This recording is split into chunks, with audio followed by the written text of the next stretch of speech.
And welcome everybody out to another edition of our Game of the Month podcast type thing, because I hope you enjoy it, because we sure as heck do. But anyway, today we are joined by an entire crew, so this is awesome. We have Zachary once again joining us here on the show, as well as Red Mage, who joined us for Final Fantasy III, and SMWiz, who joined us last month for Mega Man 64. Technically that was still this month, but hey, holiday season, we're starting early and getting it done. Yeah. Initiative, I guess. I don't know. But welcome, everybody. Thank you for joining us. Today we are talking about the one and only N64 hit, Pokemon Snap. It's good. Before we dive into that, I do want to do our December backer giveaway real quick. And just to ensure Wiz cannot cheat again this month, we have redone the spreadsheet. And I want each of you to pick a number between 1 and 10 for me, if you would. So just say it when you think of it. 2. 6. 5. 2, 6, and 5. So what's that? 13? All right, let's see here. 13. So that goes to one of our newer followers, our backer. And I'm so going to butcher his name, but Joerg, who followed over on Patreon. So there we go. You are our $25 gift card winner for December. Awesome. Yeah. But anyway, Pokemon Snap. All right. So who played this game when this came out back in 1999 on N64? I know I played it around maybe 2000. Not right when it was brand new, but I did play it relatively when it was still new. How about you guys? I actually didn't play it until about 2003. A friend lent it to me, and that was my first exposure to it. Oh, cool. And how about you, Wiz and Red? Back in the day, we would rent it from the local video game store. Didn't own it until actually just a couple of years ago, but we used to rent it a lot as kids. And how about you, Red? Bought it on the 11th and played it for the first time on Thursday and finished it last night. Nice. You're Oh, fresh, man, that's great. All right, so we have a couple of old farts who have formed opinions about this one, and then Red coming in fresh. I like this. All right. So I want to touch on something you said real quick, Wiz. You barely bought this game for the first time a couple years ago. I'm in the exact same boat. I didn't buy a copy of this game till maybe 2013, even though I used to play it quite a bit. So I just think that's pretty funny. Unless the virtual console version counts. I guess I bought that in about, that came out like 2009-ish? Anyway, but Pokemon Snap. Game about photographing Pokemon that releases at the height of the Pokemon craze in the late 90s. And, like, spoiler alert, I've always enjoyed this game. This is a game that my entire family has a lot of love for. So me, Modwife, the kids, like, we all enjoy playing through this game.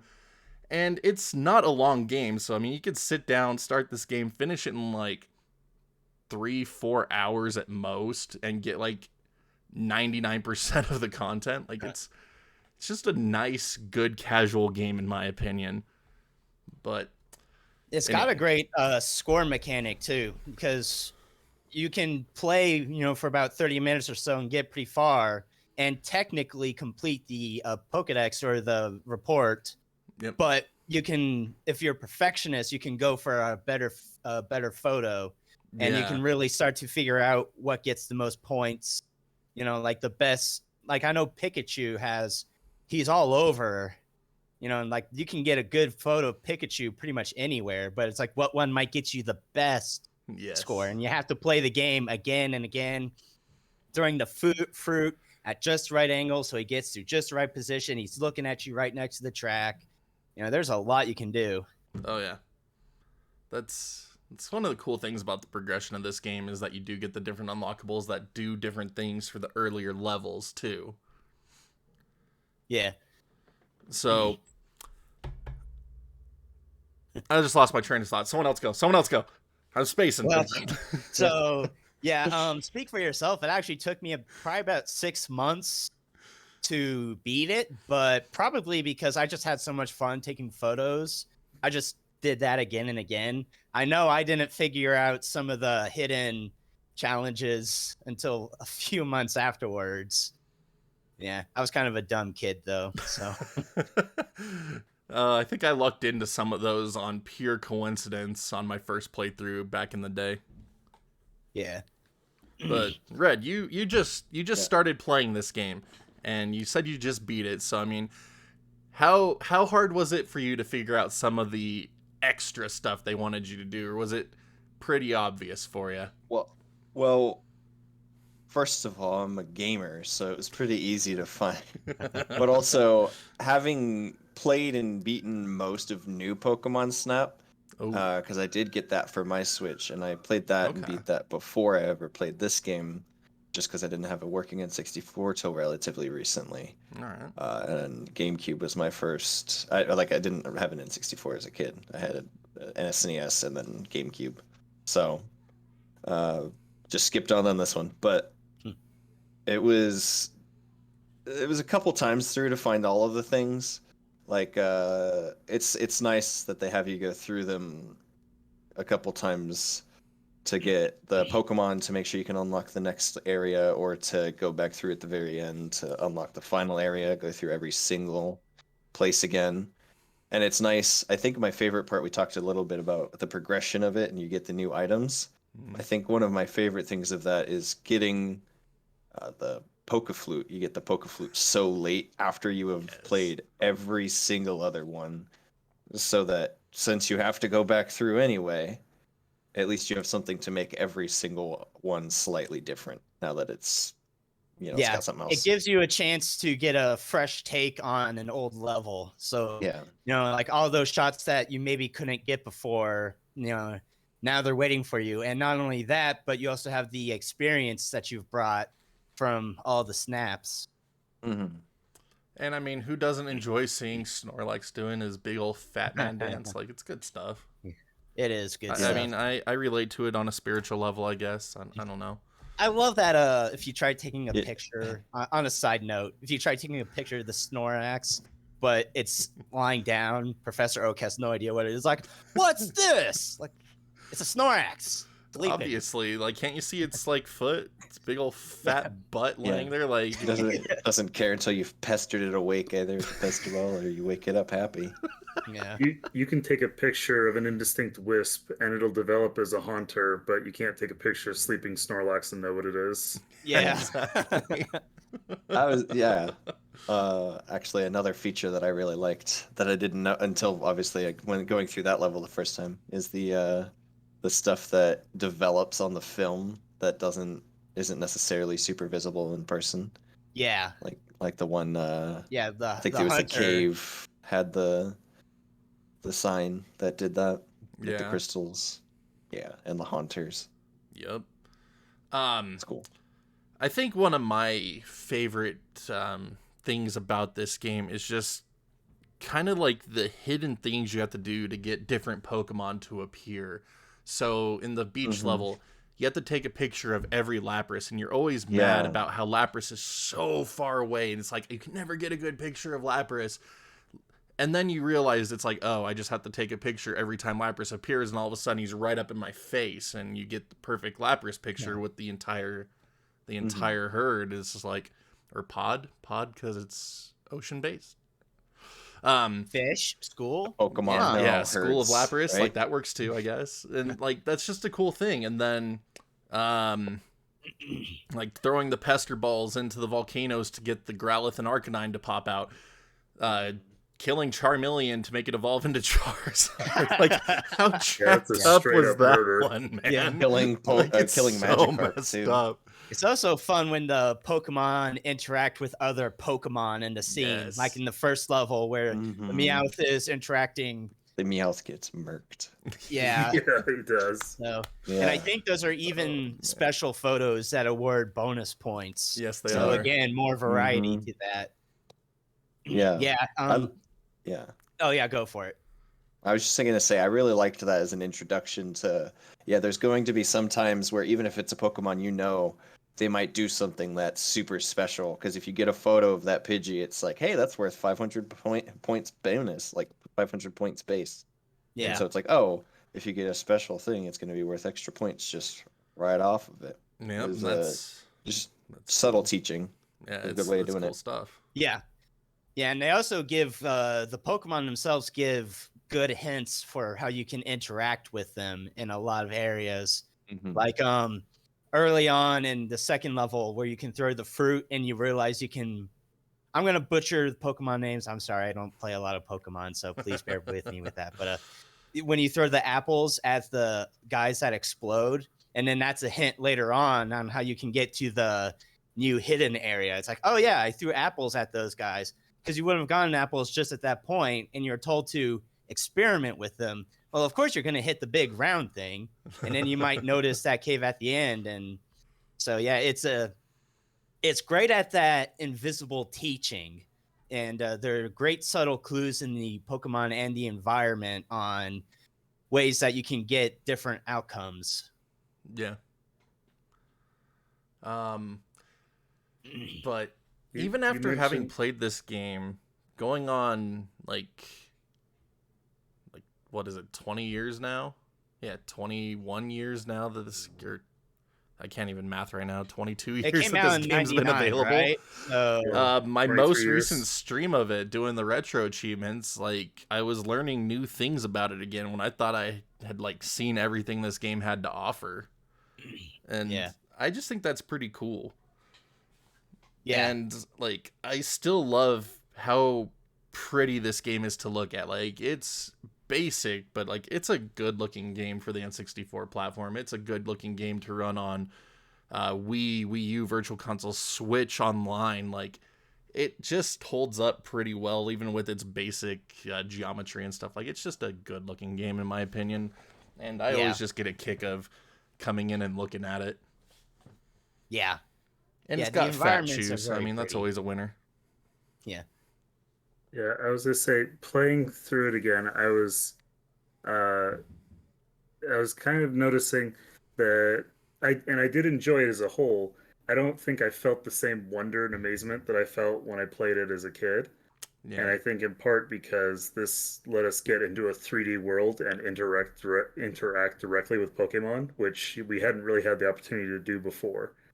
And so it was a really cool experience for the time. Yeah. I think now we've had more 3D games and, a little of that novelty is worn off, but it was, there are moments like, pegging the electrode with, the pester balls or whatever and watching them explode where you do laugh like you're 12 again. Watching them blow up Electabuzz. Yeah. Throwing fruit at Meowth is always a good time.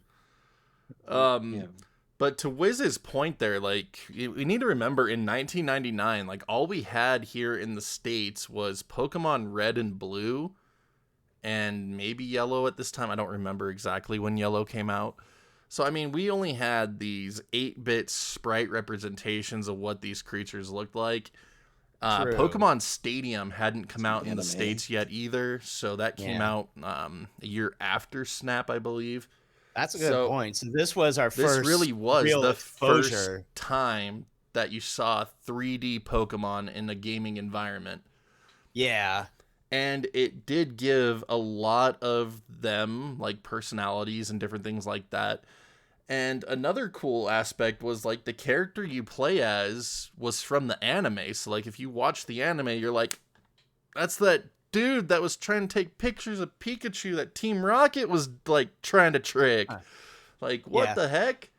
Yeah, another just on the technical side, if you look at the models, they're not separate meshes like Mario was in Super Mario 64. They're uniform objects where the triangles will actually bend at the joints. And again, that's one of those things we're spoiled on now, but back in the day, that was cutting edge, at least on a console.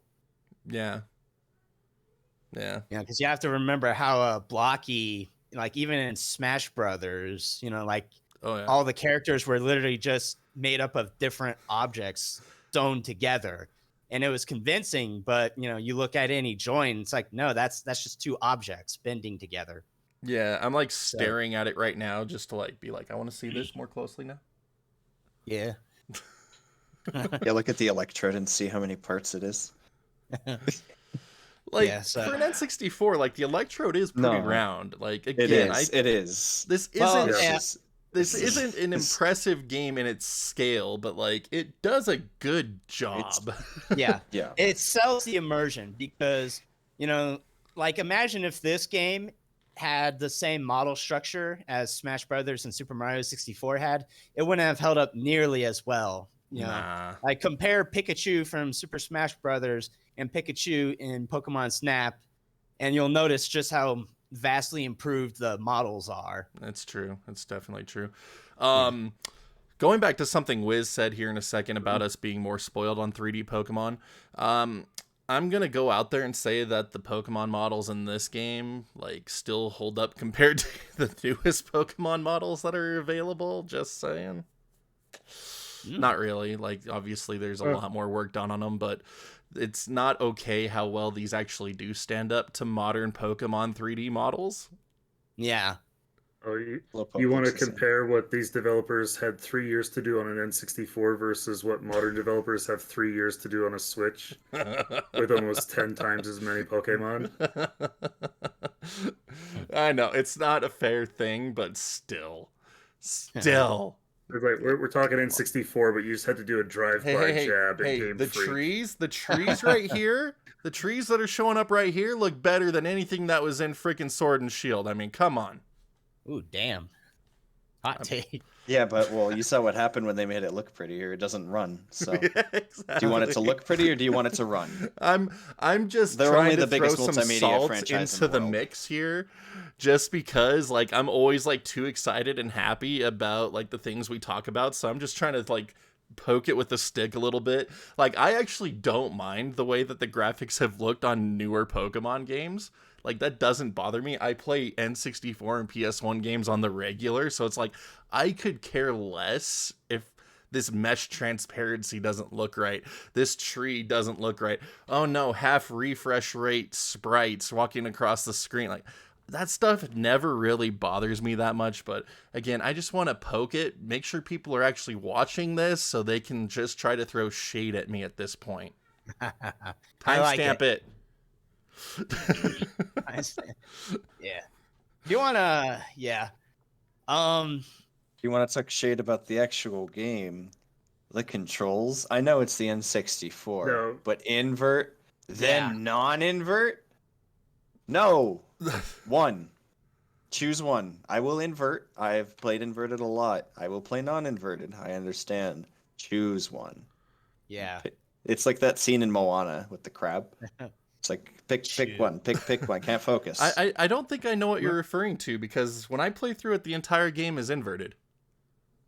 Is it? Yeah, I'm pretty mine sure it's when all you go inverted. Maybe I'm crazy. You can go into the control remember, options and turn inversion off. Yeah, you can do that. I'm just wondering.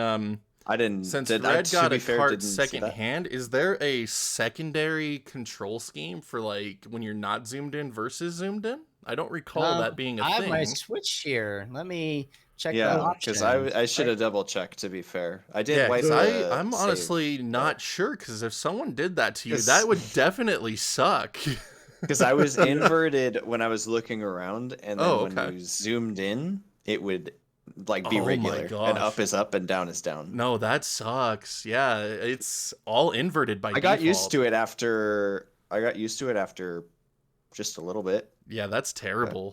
But for me, it was a so little yes, options does have control stick setup, reverse, normal, and of course my Switch just all vanished. Okay, so there are two separate options though. Yeah. Yeah. Okay, so someone just like screwed Red over. Like they just like, I'm gonna sell this game, but we're gonna make whoever buys this next really regret life. I'm almost pretty sure. I was pretty sure that was the test one too, because it was only one course in, and it was just named T.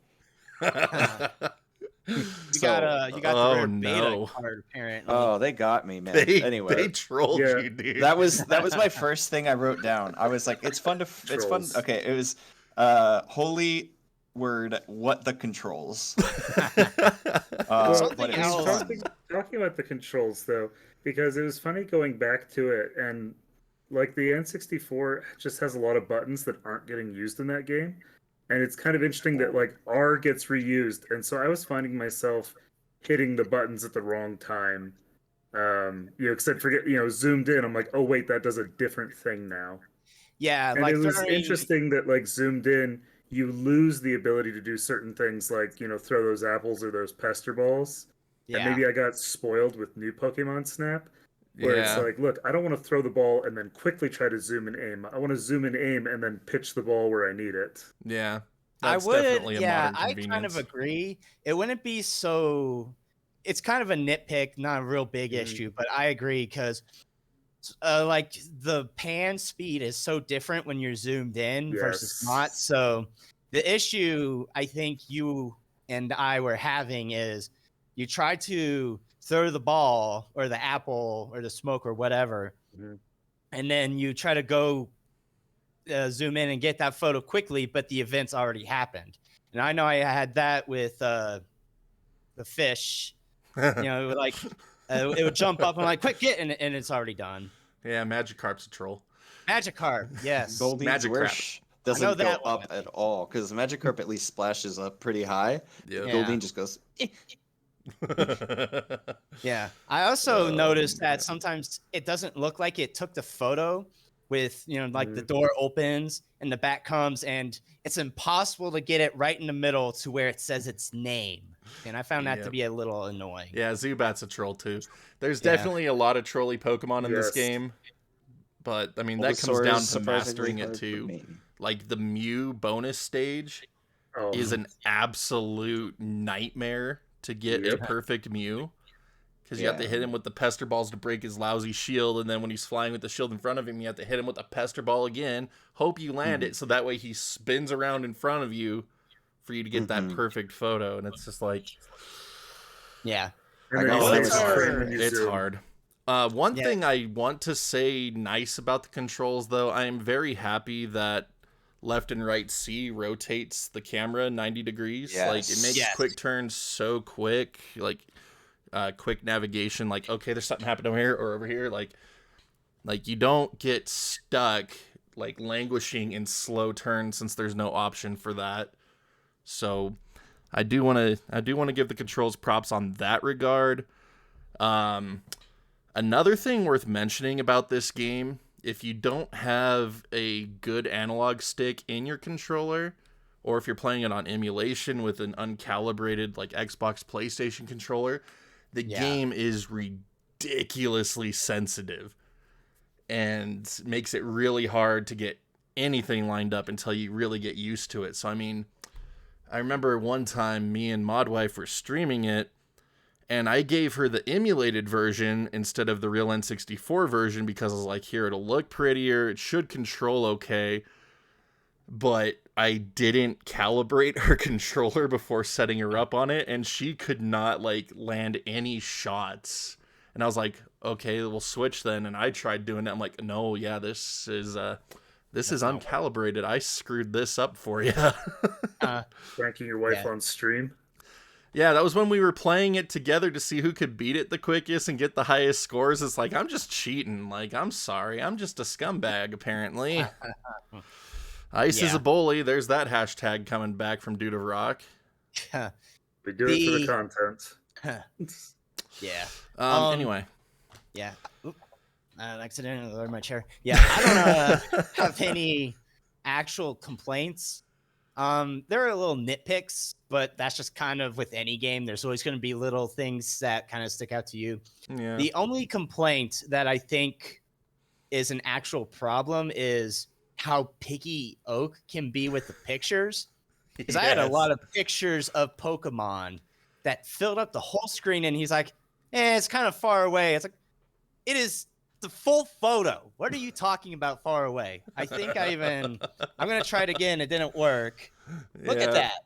look at that. That's the whole photo. And he was like, yeah, it's kind of far away. Like, no, that is a good photo of Charizard. Back when I used far. to rent this game as a kid, I would play it with my mom because she was a photographer, so she really enjoyed this game too. And we would take contests on a level to see who could take the highest score photo. You know, it was just this contest between us. Yeah. And so she ends up snapping a picture of, like, I don't even remember which Pokemon it was, like Magmar or Charmeleon's butt. Like, just straight up butt shot. It's like leaning over to do a flamethrower. It's just a straight up butt shot. Like, you can barely see any of the Pokemon. And we get to the score page, and Oak gives it like a perfect score. And it's like, versus mine that was like this perfect side view of Magmar flamethrowing the Charmander or something. And it's just like, what the heck, man? So we just have this picture of like Magmar's butt, like straight onto the camera that sat on that rental cart for who knows how long. And so from that point on, I've actually like attempted to just take butt shots of different Pokemon. And the scores have ended up higher than what I thought should have been a better photo. And so it just came to an obvious conclusion in my head that Oak is just an ass man, even if it's Pokemon ass. I mean, that feels like the game director tattling on himself. Like, I don't know if anyone else has experienced it, but like, no, I didn't make that association, but you know, there are plenty of times where I take a picture and I look at the old one and I'd be like, oh yeah, this is a way better picture. And then Oak would be like, no, that's trash. And it's like, I got it in the center. The other one's not centered. I got it closer. The other one's further away. Like, in what way is the old photo better? Yeah. So, I mean, some transparency would be kind of nice in how they determine it, but, you know. Yeah, it's just another nice quality of life change that came with the newer one, that's for sure. Yeah. But I have to say, I enjoy playing the original a little bit more than new Pokemon Snap on Switch, just because this is such an easy game to just sink some time into, enjoy taking pictures, and just be done with it. And if you want to beat the whole thing, again, it's like 2 to 3 hours, cool. I, to this day, have still not finished new Pokemon Snap because I dive in and it's just so overwhelming with the amount of Pokemon, the amount of secrets, the amount of quests, the amount of all these things are just you need to do this. And it's like, bruh, I just want to take pictures of some Pokemon. Like, just let me take pictures. Like, what is all this other stuff? Like, I'm so glad we finally got a sequel, but my gosh, I am a boomer. I'm a boomer now. I don't want all this other stuff. I just want this. It was kind of funny going back and playing the original because I sunk a decent number of hours into new Pokemon Snap. Oh yeah. I unlocked all the areas. I didn't 100% the game, but yeah, as I started playing the first one out on the beach, I was like, I had this moment where I was like, I'm a little bored waiting for the next Pokemon to show up. But then as I played more of it, I was like, you know, actually this is less frantic than the new one because I see like a Pokemon coming up and I can get my shot ready. Whereas when I played new Pokemon Snap, at any point on the screen, I might see 5 or 6 different things happening all over. And there's just no way that I have time to capture all that. Yeah. And there's like some element of that where it's like they want you replaying the stages, but there's also like it kind of creates, I think, for gamers, this annoyance that I'm a gamer and I should be able to do it all and do it right the first time. And it's, you know, not grind this out over and over again. Yep. Yeah, I haven't played the new one, so I can't really give a comparison on that. But it kind of sounds like it's set up more like a speed run where they want you to do it all perfect in one take.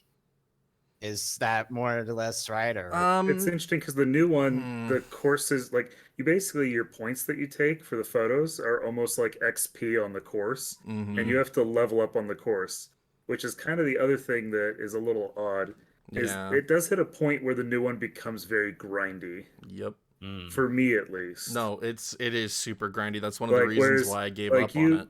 You replay the N64 one because you're having fun. You're enjoying seeing the Pokemon. you are trying to beat your own score, whereas the new one is like locking things away behind you, improving that score, and Mm, it kind of places an odd restriction on the gameplay. Yeah. yeah. You could 'Cause, I also play mean- the N64 one just to get one particular Pokemon snap. Like, you messed up at the end, so you just kind of go through it again and make sure you're set up for that final encounter that you were waiting for. So you can kind of relax up to that point, kind of planning out what you're going to do in your mind. Yeah. And I mean, thankfully, both games have the fast forward mechanic to get you through the track quicker. But I mean, like, what's the most, like, ridiculous thing you have to do to unlock a Pokemon in this game? It's like, okay, you want to get the 3 singing Jigglypuff. Okay, you just have to hit the 3 coughing to stop them from attacking the Jigglypuff. Bam, at the end of the stage, you get the 3 Jigglypuff singing on the pedestal. Cool. And it's like new Pokemon Snap. It's like, all right, if you want to see this one Pokemon, you need to make sure you hit this flower with a glow ball. Make sure you peg that Pokemon way out there so it doesn't do something. Peg this Golurk. Peg that. 2 more things right there. And you have then 2 frames to hit this thing for this thing to show up for about 1.5 seconds. If you don't get that shot, you're redoing the whole level. It's like, why? And some of it is do special sequence with the stage at level 1, and then it's go to nighttime and do special sequence at level 1, and then it's go to level 2 and do different special sequence. Like, it's like this series of chain events you have to set up. It sounds like they got inspiration from those annoying leaks about like secret unlock characters. Like, well, to unlock Luigi in Super Mario 64, first you got to do 60 circles around.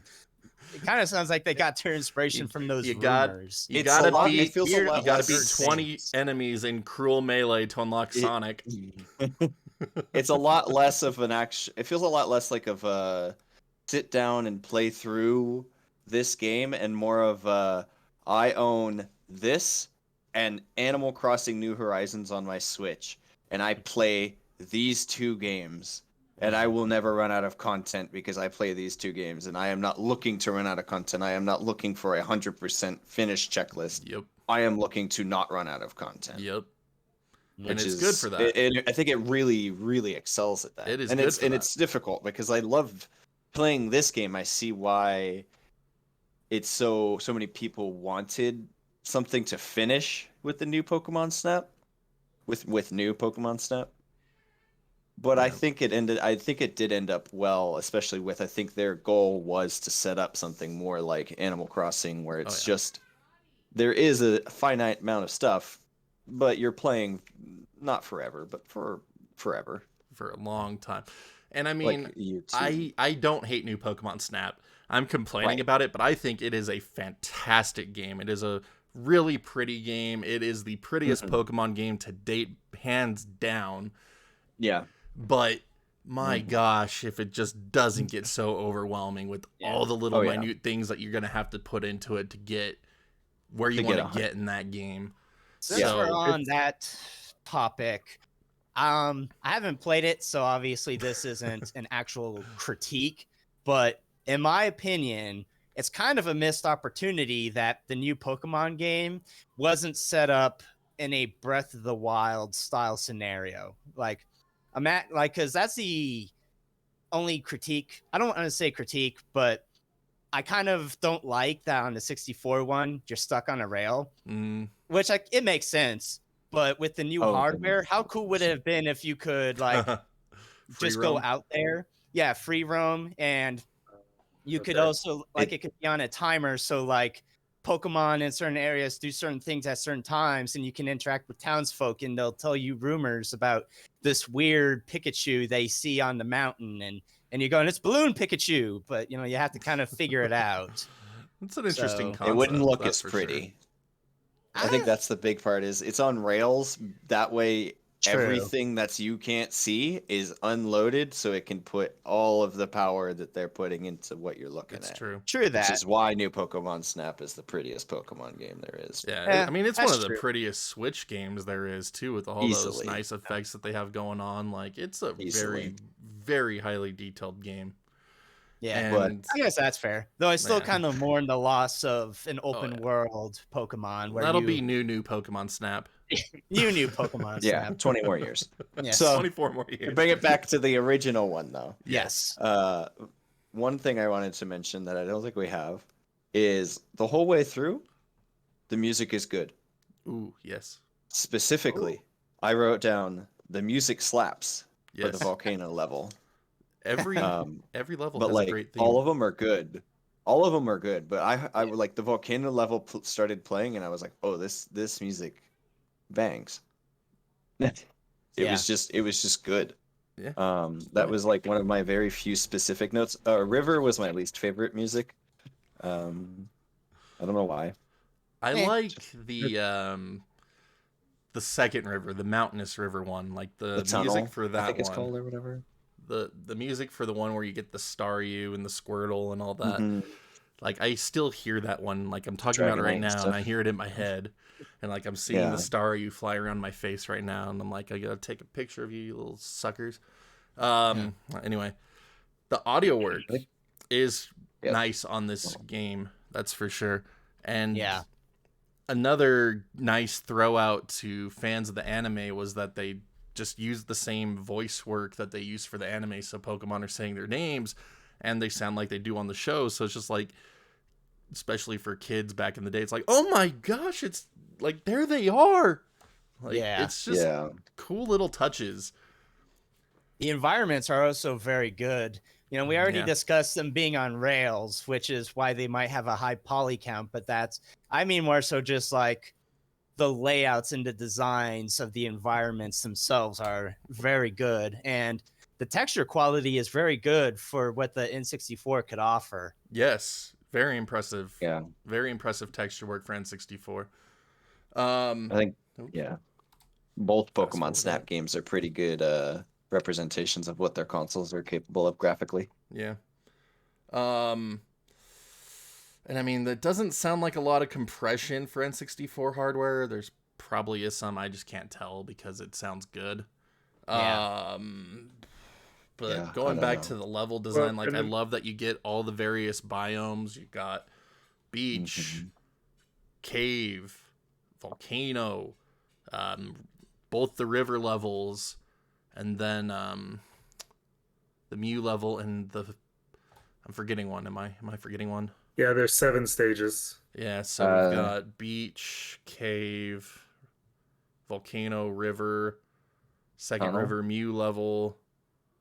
The tunnel before the volcano. Yeah, there was a second tunnel where like you go down, right? Yeah, that tunnel, No, that tunnel, yeah. There we go. Okay, that's 7. Yeah, there we go. So, I mean, I could just actually go Which, into I my mean, game touching reel here back on quick what right you were now. saying about the music, you know, there's only 7 stages.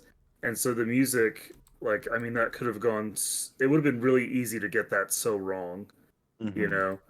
It's like, it's something where, because it's a game you're going to replay again and again, that, like, a bad track would just ruin that experience. You know, it would turn into It's a Small World After All, where you'd have kids playing the game on mute. Yeah. Yeah, I mean, That even was the me with one I said. nearly every Game Boy game as a kid. It's like, I don't need to hear this game anymore. I just want to play it. Yeah. They just have such small. It's like, I don't need to hear it anymore.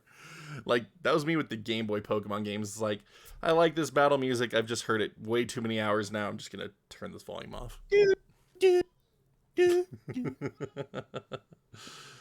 Same with Kirby music. Like, I love Kirby music, but it's like, okay, I'm done hearing friggin' Kirby. Just turn it down now. Done. There was Well, a I'm glad point I there was where not like the I only one just playing didn't Game listen Boy to handheld Pokemon music. on mute. I just didn't Like, listen to handheld game music for a long time for a while. Like, I turn it on in new towns to see what it sounds like. It was the battle theme. The battle theme was really cool the first time you heard it, but on the 200th time you heard it, you're done with it. Yeah. Most RPGs, Final Fantasy. Yep, it's true. But yeah, like, I don't know. I think that my only real complaint with this game, and it's not even much of a complaint because I really enjoy the time it takes to get through this game, the amount of content in this game, I think it's just spot on for the playthrough that it is. Excuse me. But the amount of Pokemon that you can actually take pictures of. So this is the era of the first 151 Pokemon, and there's only about, 64, 70 actual Pokemon you can take pictures of, so a good half of the Pokemon aren't included in the game. But they made sure to include most of the heavy hitters, like you've got Bulbasaur, Squirtle, the entire Charmander line, because it was one of the more populars. Pikachu, you don't get Raichu. Porygon being included was actually a pretty interesting touch, considering Porygon is like the black sheep of the Pokemon family because of that one episode in Japan, even though it was Pikachu's fault. Yeah, I mean, it was an N64 video game. You have to have the digital Pokemon in the video game, right?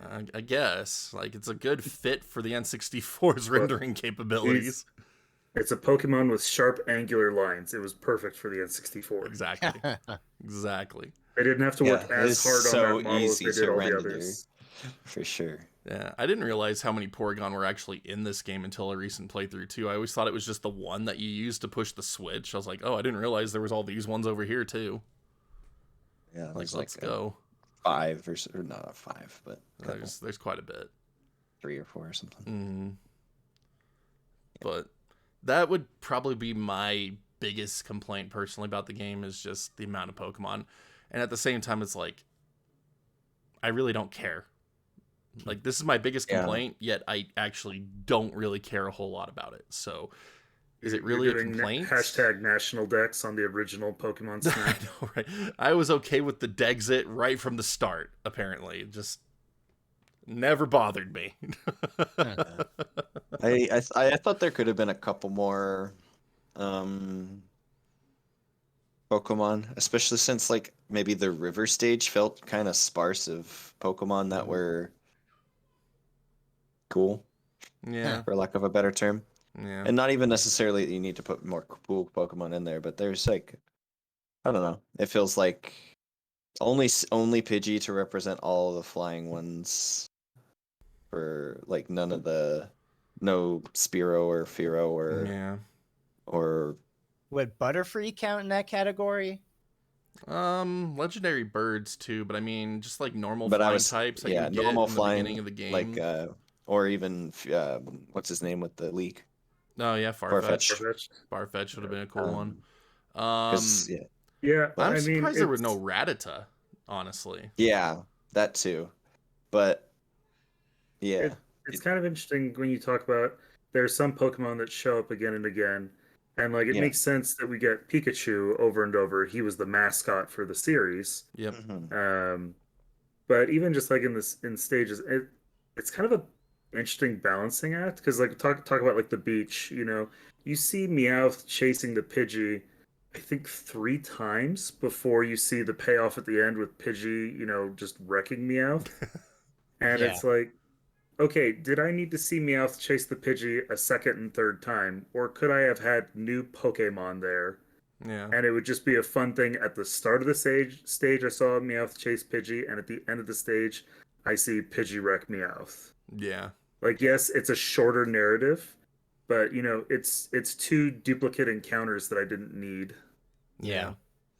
And it's almost like instead of thinking about new Pokemon Snap again, it's almost like instead of thinking about that and going, yeah, we can cut those out, they went, let's just add more of those middle bits. So they didn't learn their lesson. No. But I still, I think they're both great games. I had a good time with this, and I don't think the number of Pokemon hurt it. I think it was good. I don't think there was too many points where I was like, I can't take a photo of a Pokemon that I don't want to take a photo of right now. Yeah. Until I had the speed up when I was going back through. So I feel like they did a really good job balancing the game and figuring out when you needed things to keep it fresh. And I think if they had messed that up at all, that there's a couple of maybe flaws in this game that would have really reared their heads, but since nothing overstayed its welcome, nothing was an issue. Yeah. So, yeah, I really have nothing else to really say about the game. I'm a big fan of it. Always have been, always will be. It's one I can go back and enjoy. I'm still working through the retro achievements on it, getting the perfect scores on some of the Pokemon. It's pretty challenging stuff that I'd never done before. And I'm actually enjoying doing it because I have put 20 plus years into this game at this point. It's like, okay, something new to finally try. Like, that's cool. Could there have been more Pokemon? Sure. But, I mean, they got, like, nearly every most popular Pokemon at the time. Like, no one wants to take pictures of Lickitung a whole lot. Like people didn't care about that Pokemon back then as much, except for its few dedicated fans. Like, we're not gonna discredit them at all, but it's like they probably had some list showing what was most popular, and they're like, all right, let's make sure we get these in there in our time constraint. If we can add more, cool. That's probably why they had to cut some, was due to timing. Like, who knows? But yeah, it's us. It's a good game. Like, it's a polished game, and it's just fun to sit and play. And that's really where I'm gonna leave it for this discussion. Like, if you haven't played it, just take a couple hours, go through it on your Switch through Nintendo Switch Online. Go get an N64 cart. If you had it on the Wii Virtual Console, like, go give it a playthrough. Like, it's just an enjoyable time sink. Yeah. As somebody who hadn't played it till this year, it's worth playing in this year if you haven't played it before. Yeah, for sure. Yeah, it's also a lot of fun because I'm not really a Pokemon guy, but I still love this game. You know, like, you don't have to be a fan of the mainline entries to enjoy it. You know, like you can just kind of have fun in the world of Pokemon without worrying about the battle mechanics if that's what you want. Yeah. And I mean, there's just not a lot of games that are like this genre. Like, it's just kind of its own unique thing. Like, there are some, like, just not very many. And especially back when this first released, like, there was nothing like this when this game came out. At least that I was aware of, and I'm still not aware of. Mm-hmm. Yeah. This game and its sequel are pretty unique from my understanding. I mean, there's games that you take photos in, and there's on the rails games, and there's all sorts of games, but these certainly are something, and especially with this level of polish. Yeah, that's a surprising level of polish given the not. I mean, you look at the history of Game Freak's development at the time of Pokemon Snap. I guess they didn't make the game, so that'd be why they didn't make either of the games. Ooh. Yeah, this was HAL Laboratories with another subsidiary. Yeah, which is you could definitely feel the polish in both of them. Yep. But gosh, that distracted me from I was gonna say something. That's fine. We talked about it's polish, and Ice, you saying that it's a completed game, and I think that's one of the kind of hallmarks of a good game, is that it leaves you wishing there was more of it. Yeah. Not complaining that it's lacking features, but just saying, I'm not ready for this game to be over. I want more of this same game. And not a ridiculous cliffhanger that you get stuck on for 3 years. Huh. Yeah. It's also a complete game. Like, it does that fine balance of, like, if you want to play it just as a one-off thing, you can do that. Just sink as much or as little time as you want, play till you're done and then never touch it again.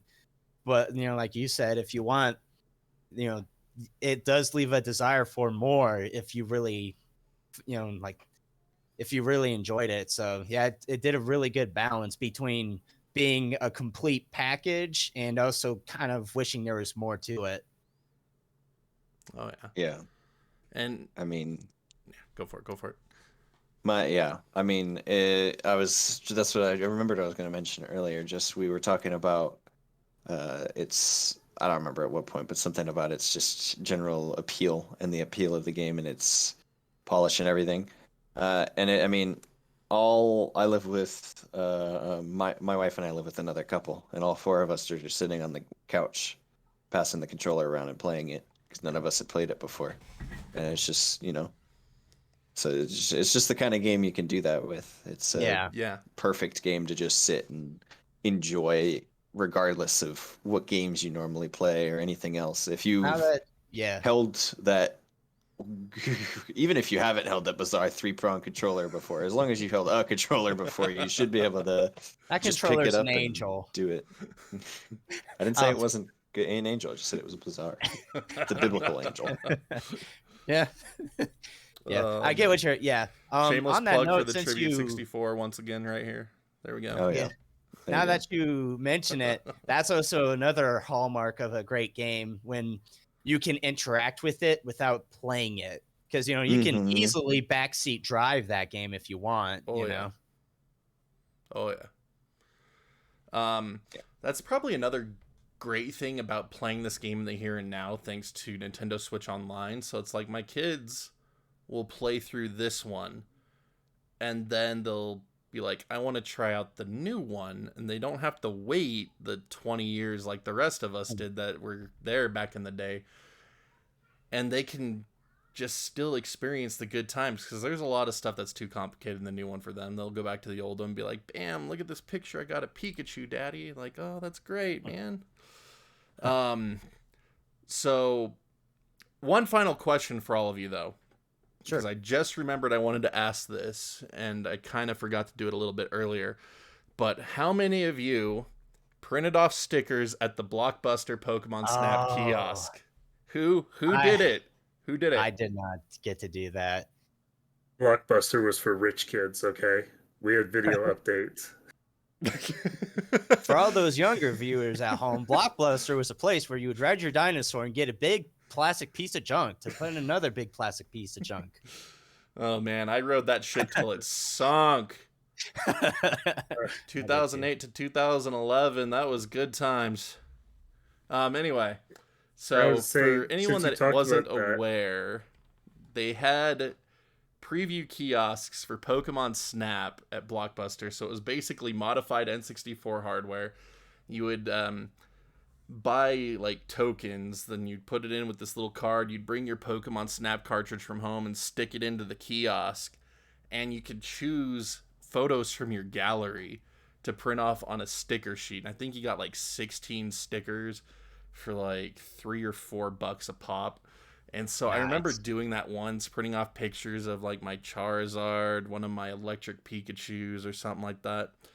But they came on stamps that were like less than 2 inches. They were like 1 by 1 inch or something. Like, it was ridiculously tiny, because just the resolution wouldn't have allowed for them to have been a lot bigger than that. Like, it would have looked really bad. But it was just cool because they were actual stickers, so you could peel them off and put them on stuff. And it was just cool. Like I want to go to Blockbuster and see the Pokemon Snap kiosk. Well, the funny thing too is you talk about having to be there to do that. I don't know if any of you saw, since we've touched on new Pokemon Snap a few times, that they did actually do something in conjunction with the Fujimax Instafilm camera. There's an app you can connect to your Switch from your phone, and you can print out the photos you take in new Pokemon Snap through the Fujimax Insta camera. Oh, that's and in awesome. fact, they came out with a special case for the camera that was shaped and colored like Pikachu. So you could have this, funny. Plastic Pikachu dispensing photos you took in Pokemon Snap. That's funny. Perfect. With new Pokemon Snap, when our kids for the very questionable price of like $120, you could print out like 3 by 4 inch photos from Pokemon Snap. Yeah, when our kids want pictures of their new Pokemon Snap pictures, it's like, all right, go into their album, just hit the screenshot button, take the SD card over to the computer, and just print it out. Yeah. Oh man. It's a cool throwback though that is they did that at all. Yeah, it's super fun. But my gosh, like, not for that price. Huh. Yeah, not for that price. I won't lie. I was super tempted when Amazon was clearing their stock and they were on sale for $80, and I was sitting there tapping my chin like, this is stupid, but is it too stupid? And the answer for me was still yes. Maybe for someone else it was fine, but I was like, I'm gonna have a very difficult time doing the mental gymnastics to justify this expense to my wife. Yep. Yeah. Yep. Understandable. No, Mom, you don't understand. It's colored like no. No, honey, you don't understand. It's colored like Pikachu. Yeah, you don't understand. You remember Polaroids? Remember how fun those were as kids? Oh man. It's like that. Let's not even Pokemon. touch on the Polaroid secondhand market right now. Like, Oh boy. Yeah. stuff went nuts there. That's for sure. But But anyways, that was just to say, I thought that was a nice throwback touch for anyone Yeah. who played the games 20 years ago. yeah, that is To, cool. find a way to make that feasible in modern times. That was fun. All right, my friends, let's just share some final thoughts about Pokemon Snap here. I think I've made my piece, so just share with us some final thoughts you have about the game, whether or not people should be trying to pick it up today. Me, wholeheartedly, yes. Pick it up on Nintendo Switch Online, just to give it a shot, even if you don't want to be subscribed for that long. Like, definitely worth a quick sub and play through some of the other N64 library. The Nintendo Switch Online N64 emulator finally doesn't completely suck, so it's a decent way to actually experience it now, and wholeheartedly a good one to do if you just are so burned out on the modern grind and drag of gaming. Like, it's a great title to revisit, very relaxed, yet still intense at certain parts, trying to capture the like pop-up Pokemon like Magikarp and Zubat. Yeah, my closing thoughts are, like, considering how short it can be, I'm not sure if I would say, if it doesn't interest you, I wouldn't necessarily say pick up an N64 cart. But if you have Switch Online, absolutely give it a go.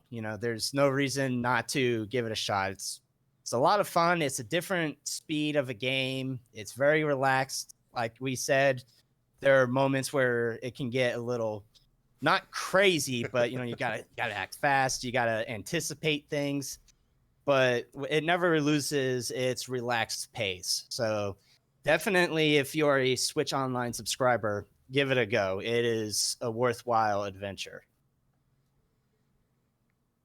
All right.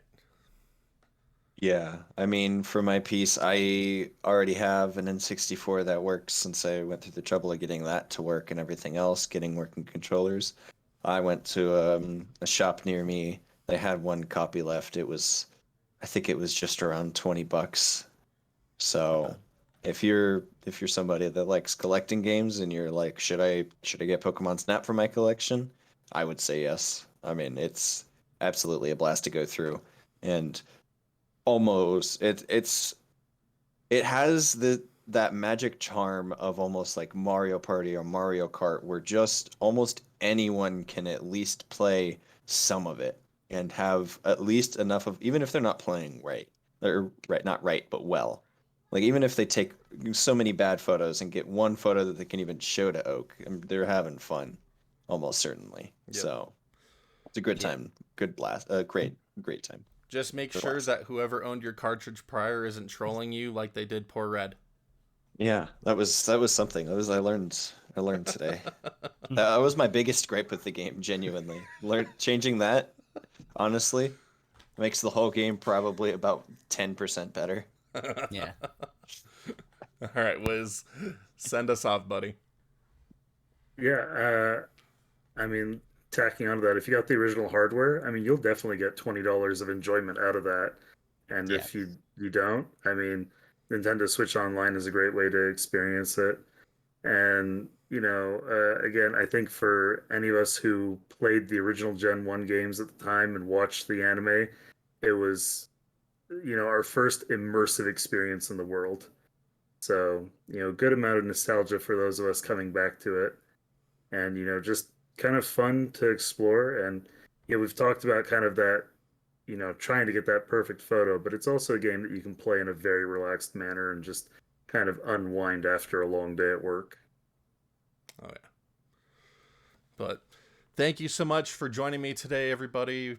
Zachary, Red, Wiz, thank you all so much for joining us, talking Pokemon Snap.